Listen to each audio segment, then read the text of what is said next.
Hoje o mercado de criptomoedas e o Bitcoin ficaram bem parados por conta do feriado que nós temos nos Estados Unidos hoje, então o mercado fica bem parado, mas de qualquer forma temos alguns padrões aparecendo que podem indicar alguma coisa que vai acontecer, essa saída dessa lateralidade que já está durando mais de 10 dias, a gente vai analisar tudo isso junto com alguns dados dessa possível recessão que a gente está falando já faz algum tempo. Então, bem-vindo ao canal Investidor Modesto e fica até o final desse vídeo que tem muita informação valiosa para você, tá? É o seguinte, nós temos hoje o Bitcoin caindo 1%, enquanto a bolsa, o S&P 500, no mercado futuro ali fica na casa do 0%, 0,10% e, bom, é feriado lá, então a gente não espera nada em cima disso, amanhã que o negócio vai começar a contar de verdade. No meio disso tudo, a gente já está mais que acostumado com essa lateralidade, esse retângulo que a gente está vendo, mais de 10 dias parado no mesmo lugar, e a gente fica a todo momento aqui caçando algum padrão para a gente ter uma ideia do que vai rolar em cima disso, visto que os últimos movimentos do mercado foram praticamente apenas de queda, tá? A gente teve uma bandeira de queda, depois tivemos outra bandeira e agora a gente está tendo uma possível terceira bandeira dentro de várias bandeiras consecutivas e finalmente um padrão de lateralidade no fim dessa bandeira. Então fica a questão, será que a gente vai cair mais em cima disso? Esses padrões vão continuar se repetindo, esses fractais vão continuar levando a gente para preços cada vez mais abaixo e a gente precisa juntar várias informações acerca do mercado e da macroeconomia também, e a gente vai fazer tudo isso agora, tá? Mas eu já te peço o seu like de antemão, que é muito importante saber a sua opinião, se você está gostando ou não, e o seu like é a melhor forma de eu saber isso aqui, tá? Então olha só, o que nós temos? Olhando no gráfico de 1 hora, que já é um gráfico mais de curtíssimo prazo, a gente pode perceber algumas coisas que estão acontecendo dentro dessa lateralidade que a gente vem falando tanto. Primeiro de tudo, a gente já começa identificando os limites do gráfico, né? Os ranges, que seria o suporte e a resistência dessa lateralidade. Então a gente tem o nosso suporte aqui na casa dos 19.600, enquanto a nossa resistência nós temos os 20.400 dólares. Em cima disso, a gente precisa analisar algumas outras coisas. Primeiro, quantas vezes o mercado acabou tocando a parte de cima, a resistência, e quantas vezes ele falhou. Então a gente teve 3 tentativas e 3 falhas, enquanto na parte de baixo, olha só, tivemos 1, 2, 3, 4, 5... E se você entrar aqui, a gente vai ter várias tentativas, várias mesmo que não foram bem sucedidas, e o mercado ainda, pelo menos nesse último time frame aqui que a gente está vendo, no final desse tempo gráfico, a gente vai perceber que o mercado ele insistiu bastante em passar esse suporte, mas o mercado não cedeu, tá?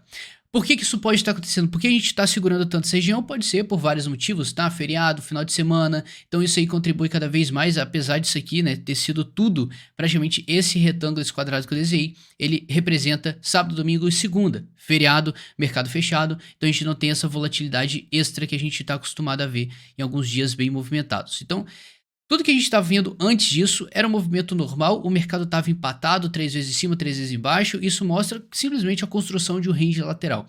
A partir do momento que a gente chegou, a gente evoluiu esse padrão para um nível menor, então você vai perceber que esse range, ele está criando um mini range aqui embaixo, sendo que ele só está rejeitando de primeira qualquer tentativa de alta e está se mantendo nessa região de baixa. A pergunta que fica assim, o fato do mercado estar batendo várias e várias vezes nesse suporte indica pra gente que ele vai falhar, ele vai romper isso para baixo? Bom, não necessariamente. A gente vai dar uma olhada aqui numa comparação entre 2019. É muito importante, tá? Por mais que nada aqui esteja garantido, a gente precisa prestar atenção em vários detalhes. Fractais acontecem e o que a gente viu acontecendo essa queda, eu tinha feito um vídeo lá atrás fazendo uma comparação com 2018 e o mercado desviou praticamente da mesma forma a queda. Então você vai acabar acreditando em fractais cedo ou tarde nesse mercado.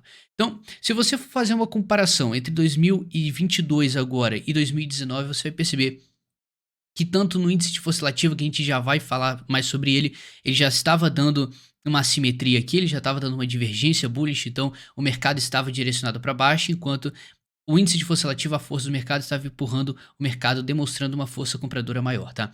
Então, com isso, você vai perceber que nesse momento a gente está formando um fundo lá nos 17, mesmo que temporário, e agora a gente está insistindo nessa queda com 2 candles semanais e um aqui que está querendo dar uma resposta positiva, mas o mercado não está deixando isso barato. 2019, a situação ela foi bem parecida, tá? A gente formou um fundo, o mercado deu uma resposta para cima, um candle semanal de baixa e o mercado começou a dar uma lerdada. Então, em teoria, você olhando para isso, você conseguiria falar que se a gente conseguisse se manter no range lateral por algum tempo, essa lateralidade fosse empurrada, empurrada, empurrada, isso daria espaço para a gente fazer um processo de acumulação, que seria várias compras parciais de instituições, de gente grande aí, gente com muita grana, que pode possibilitar a gente a subir o nível nos próximos meses, por mais que muita gente não acredita, que também temos o fato da recessão em cima da mesa, tá? Então, só olhando isso aqui, eu quero que você entenda que nada é garantido, por mais que muita gente esteja falando em queda, nada é garantido, o mercado surpreende de maneiras incríveis e você nunca vai esperar isso, tá? O mercado, quando ele faz qualquer movimento, ele te assusta mesmo e fala assim, caramba, que loucura, e é assim mesmo. Com isso, o que a gente vai entender? Ainda está em jogo, por incrível que pareça, uma alta, uma revisita que você pode ver que a partir desse momento aqui o mercado não insistiu mais em bater nessa linha de resistência nos 20.400, então a partir desse momento o mercado só está nesse range aqui menor, inferior. Então a gente ainda poderia esperar um range maior vindo buscar aqui uma alta buscando esse range aqui em cima e depois continuar a lateralidade. Então a gente tem várias coisas em jogo, a gente está praticamente batendo de raspão no suporte, isso aqui devido às tentativas que a gente teve anteriormente, isso pode possibilitar um rompimento para baixo. Mas da mesma forma, se o propósito do mercado for manter esse range lateral, a gente pode vir buscar essa resistência novamente dos 20.400 e aí ter uma chance ainda, olhando esse contexto, uma chance bem alta do mercado bater aqui e recusar novamente, mesmo que seja para buscar outro suporte, para possibilitar uma nova tentativa de rompimento. Mas por enquanto, a gente poderia esperar esses cenários acontecendo e o que vai acabar direcionando melhor vai ser o S&P 500 e como o mercado vai se comportar daqui para frente. Lembrando que dia 21 de setembro vamos ter os dados, a divulgação do aumento de juros dos Estados Unidos, o que está afetando muito o mercado. Cada vez a gente tem um release desse, a gente vai ter inevitavelmente uma volatilidade pegando o mercado que vai acabar rompendo algum suporte, resistência e vai dar alguma direção melhor para isso tudo.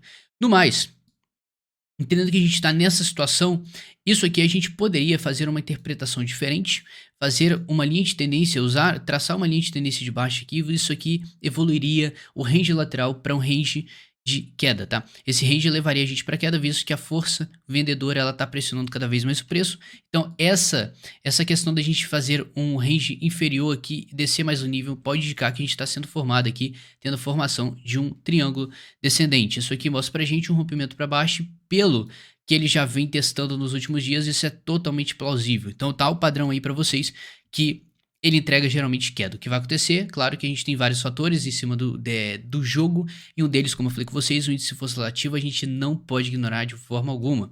Mesmo que o cenário esteja completamente caótico, muita gente esperando queda, mas ao mesmo tempo muita gente querendo fazer ter uma mente diferente, vendo que tá todo mundo enxergando queda, queda, queda, e você vai querer, não, agora eu não vou cair nessa, eu quero ter uma mente autista.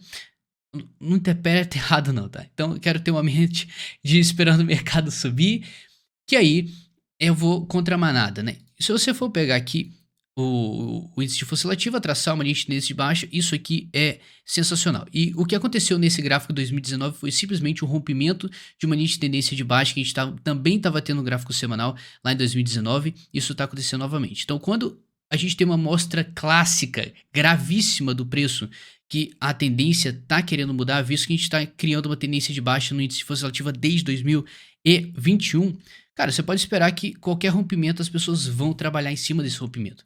Isso vai gerar uma onda, isso vai gerar um movimento impulsivo do mercado, mesmo que seja temporário, mas o mercado sempre responde a rompimentos muito esperados, tá? Mesmo que seja com a armadilha ou a continuidade do movimento de rompimento. Então a gente tem que ficar muito esperto porque, inevitavelmente, você precisa sacar que o que a gente está vendo nos últimos meses aqui é só queda.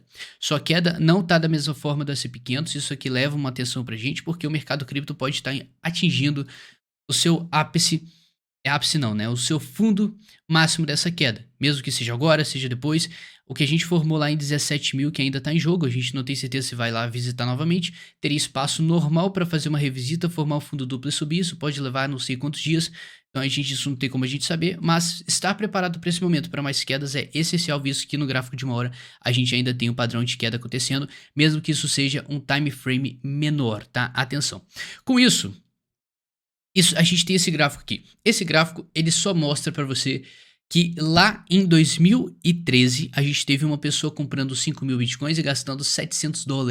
E ela chegou recentemente e vendeu tudo por 95 milhões de dólares. Para você ver que o cara estava comprado desde 2013 e o que aconteceu foi que o mercado acabou descendo mais, subindo, descendo, subindo, e o cara resistiu até esse momento e vendeu por 95 milhões de dólares. Pra você ter ideia que, como o cara falou assim, what a guy, que cara foda, né? Aguentar esse tempo todo e você trabalhando emocionalmente no lado negativo da força, vendo essa queda aqui, se preocupando e esquecendo de fato o cenário macro, né, do mercado, tudo que está rolando, não na macroeconomia, mas olhar o mercado todo de longe, o que que tem o histórico do Bitcoin e tudo que ele já passou para você ver que a volatilidade faz parte do nosso mercado, faz parte do processo de ganhar dinheiro. Então você tem que saber conviver com isso. E se isso não valeu sua inscrição, eu não sei o que vale, tá? A informação que eu tô passando nesse vídeo aqui é muito importante. Eu tô pegando muitas informações a mais para vocês, fazendo uma análise muito mais completa que eu sei que vocês merecem, mas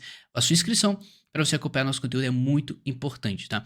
Então olha só, isso aqui é o seguinte, tem mais a ver com a recessão que tá rolando solta aí.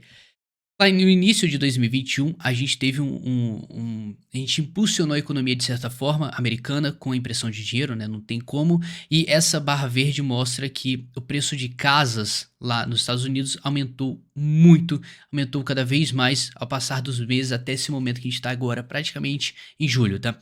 Com isso, você vai perceber que essa barra amarela ela vem crescendo bastante nos últimos meses, que ela mostra que a gente está tendo uma lateralidade nesses preços de casa. Então, o preço das casas aumentou muito e agora está lateralizando, enquanto tem uma parte aqui, essa parte vermelha, está caindo os preços das casas. Então, quando você tem muita casa valorizada, você vai ter uma busca por vender. Geralmente, as pessoas vão querer vender as casas para ganhar, lucrar em cima disso. Então, quando tem muita gente vendendo, você tem mais oferta no mercado do que demanda. Quando isso acontece, o preço das casas tende a diminuir. Então, isso aqui esse cara tá falando que o colapso das casas dos Estados Unidos está começando. Então as pessoas estão começando a se ligar que agora é hora de vender, e quando todo mundo faz isso ao mesmo tempo, você desvaloriza o mercado de certa forma. Enquanto aqui a gente tem o outro lado da moeda. Isso aqui é interessantíssimo porque mostra que o crédito hipotecário aqui, ele tá nos menores níveis de inadimplência. Então isso que significa, cara, que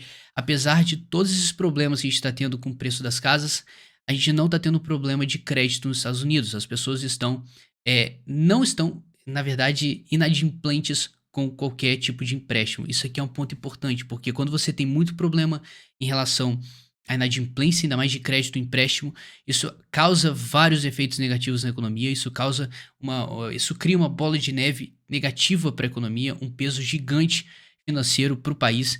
E com certeza isso aí ajudaria e muito numa crise financeira ser gigante. E a gente não está tendo isso. Então, se você juntar esse dado das casas com esse nível de inadimplência baixo em relação de empréstimos, isso aqui acaba sendo o equilíbrio do mercado. Aquilo ali tá alto, a gente tá tendo um lado negativo na questão das casas, mas em relação à inadimplência, isso aí tá ajudando muito a segurar as pontas. E a perspectiva que a gente tem agora é que o cenário é ruim, mas a gente não chegou no pior. Pode acontecer? Pode, com certeza tudo isso pode piorar. Mas, cara, geralmente as coisas não acontecem de um dia pro outro, tá? A gente tem a piora dos dados conforme vai passando o tempo. Então as pessoas estão achando que amanhã vai chegar a recessão. Calma, tá? Calma, nem tudo é assim, dessa forma. O mercado pode subir muito bem e depois cair novamente, porque a recessão não tem hora marcada. Lembrem-se disso. Se você vai ficar esperando isso aí para sempre, você vai deixar de fazer várias coisas. Então você tem que tomar uma decisão importante, inteligente acerca disso tudo, e não fica esperando, não fica, na verdade, se corroendo por dentro, achando que amanhã vai acontecer isso, porque da mesma forma que amanhã você espera que o mercado vai estourar para cima, outras pessoas esperam que vai estourar para baixo, e nem sempre é tão imediatista assim o seu pensamento e o que o mercado vai fazer de fato, tá? Com isso, vale a pena falar para vocês que essa semana nós não temos muitos dados importantes sobre a macroeconomia para sair, tá? Visto que as últimas semanas foram bem mais graves, mais sérias as declarações que a gente teve aqui, e o mercado ainda ficou lateral. Então, essa semana a gente não tem nenhuma razão gigantesca para o mercado ficar completamente pessimista ou otimista ou apreensivo, mas no geral a gente vai esperar que quanto mais tempo a gente passar dentro dessa lateralidade, mais dicas e mais indícios vamos ter que alguma hora um padrão gráfico ele vai mostrar pra gente uma direção clássica, uma clara direção do que tá acontecendo, que essa lateralidade tá puxando o nervo de muita gente aí, tá? No mais, tamo junto, forte abraço, é nóis.